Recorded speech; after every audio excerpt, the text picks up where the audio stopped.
Artigo 100. Eu fiz a leitura do 99, pulei para o 102, vou fazer do 100 e do 101, porque o 99 fazia uma referência ao 102. A garantia prestada pelo contratado será liberada ou restituída após a fiel execução do contrato ou após sua extinção por culpa exclusiva da administração, e quando em dinheiro atualizada monetariamente. Imagina colocar dinheiro num contrato de 200 milhões, colocar uma garantia aí de... mas pelo que eu entendi aqui, obra de grande vulto é só seguro-garantia. Mas o que o artigo 100 se refere é o seguinte: terminou as obrigações, você pega a tua pólice de volta. E se for culpa da administração, não precisa nem terminar. Você não precisa, não vai ser executada a garantia. Artigo 101. Nos casos de contratos que impliquem a entrega de bens pela administração, dos quais o contratado ficará depositário, o valor desses bens deverá ser acrescido ao valor da garantia.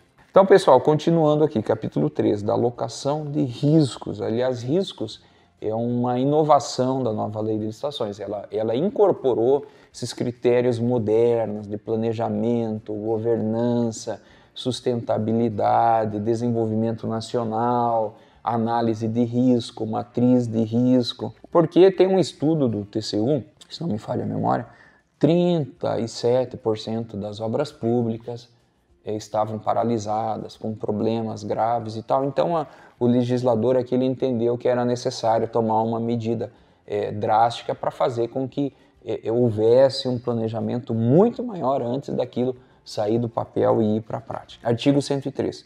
O contratado poderá identificar os riscos contratuais previstos e presumíveis e prever matriz de alocação de risco, alocando-os entre contratante e contratado, mediante indicação daqueles a serem assumidos pelo setor público ou pelo setor privado ou daqueles a serem compartilhados. Então, só para deixar claro, aí os contratos públicos vão ficar bem mais caros em razão dessa questão dos riscos. Mais caro assim num primeiro momento, porque se você considerar essa questão do planejamento, a longo prazo, se o risco já foi identificado, a longo prazo isso é algo que vai diminuir o custo total para a sociedade, tá certo? Deixar isso bem claro. Então, ainda dentro do artigo 103, parágrafo 1º, agora, a alocação de riscos de que trata o caput do artigo considerará incompatibilidade com as obrigações e encargos atribuídos às partes no contrato, a natureza do risco, o beneficiário das prestações a que se vincula e a capacidade de cada setor para melhor gerenciá-la. Então, o legislador estendeu aí a possibilidade ao contratado para que ele identifique riscos. Olha, aqui podemos ter esse problema. Mas no relatório que o contratado vai fornecer para a administração, ele vai ter que considerar a compatibilidade com as obrigações. Isso quer dizer o seguinte: eu ganhei uma licitação para fazer uma instalação fotovoltaica e de repente eu estou vendo que tem um risco de eu não conseguir uma licença ambiental. Não, mas isso não é compatível com a obrigação que eu assumi. Agora, de repente eu estou vendo que tem um risco, o órgão, a concessionária local não aprovar o meu projeto elétrico, já que era uma obrigação dentro desse contrato de desenvolver o projeto, fazer a aprovação e executar o empreendimento, a obra. Então ali é um risco compatível com o objeto, com a obrigação e o encargo atribuído às partes no contrato. Também a natureza do risco, que tipo de risco que é esse? É um risco de atraso de obra? É um risco que vai trazer problema financeiro ou que só vai fazer com que o objeto precise de mais tempo para ser executado? Ainda tem que levar o beneficiário da prestação a que se vincula, tá? Mas veja bem, quem é que perde com isso? Quem é que ganha com isso? Quanto que você vai colocar a mais nisso? Qual é a previsão?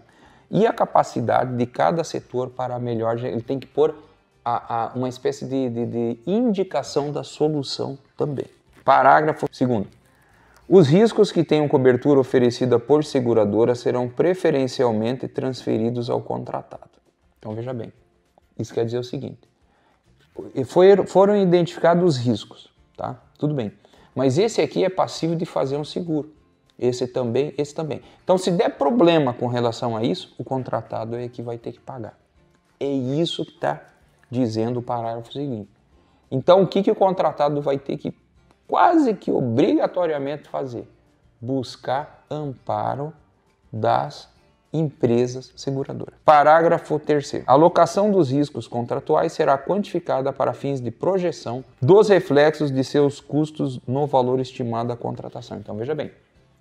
Então, tem todo aquele rol de riscos, qual a natureza, qual o vínculo com a obrigação, os encargos, o que pode ser feito para minimizar, mas tem também um custo. E aqui está tratando exatamente disso, parágrafo 3º. Eu vou reler o parágrafo 3º devido à importância do mesmo. A alocação dos riscos contratuais será quantificada, valores, para fins de projeção dos reflexos de seus custos. Tem que ser objetivo. Aqui tem que ser planilha, onde tenha item, quantidade, unidade, preço unitário, preço final, no valor estimado da contratação. Parágrafo 4º. A matriz de alocação de riscos definirá o equilíbrio econômico-financeiro inicial do contrato. Inicial. Você ganhou a licitação e já tem um reequilíbrio econômico-financeiro. Em função do quê? Da matriz de risco. Vamos ver se mais para frente a lei estabelece um valor máximo, como a 88.666 estabelecia 25% para aditivos, né? E 50% se fosse o caso de obra de reforma. 25% para construção.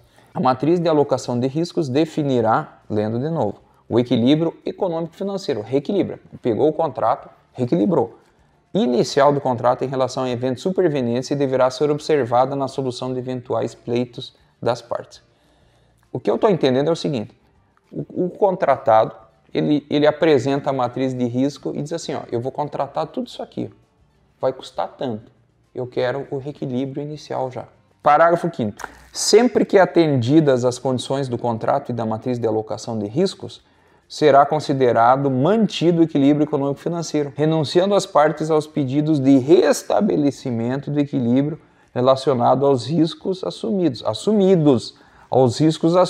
mas isso não quer dizer que se aumentar o valor, o preço dos produtos, não tenha um novo reequilíbrio. Isso é em relação aos riscos que já foram assumidos, exceto no que se refere a, inciso 1, as alterações unilaterais determinadas pela administração. Isso é óbvio, né? Se a administração toma a decisão, não consulta a parte, ó, eu não quero mais. Então é óbvio que aí está encerrada essa possibilidade. 2, ou aumento ou a redução por legislação superveniente dos tributos diretamente pagos pelo contratado em decorrência do contrato. Então é claro que se houve um aumento ou uma redução de carga tributária e aquilo estava previsto no contrato, esse reflexo, ele financeiramente vai ter que ser atualizado, vai ter que ser aditado no contrato principal. Parágrafo 6º. Na alocação de que trata o caput desse artigo, poderão ser adotados métodos e padrões usualmente utilizados por entidades públicas e privadas e os ministérios e secretarias supervisoras dos órgãos e das entidades da administração pública poderão definir os parâmetros e detalhamento dos procedimentos necessários à sua identificação, alocação e quantificação financeira. Então veja bem, aqui não está falando, não está impondo nenhuma regra, não está dizendo que depende de regulamentação, está dando uma sugestão, mas é óbvio, né? É óbvio que pode ser um padrão usualmente utilizado. Na verdade, o que o legislador quis dizer é o seguinte: não precisa ter uma regra, um padrão a ser regulamentado pelo governo federal. Não. Se você tiver um padrão aí que atenda métodos usualmente utilizados por entidades públicas ou privadas, já é o suficiente. Ou seja, o legislador abriu para que haja o maior número possível de matrizes de alocação de risco.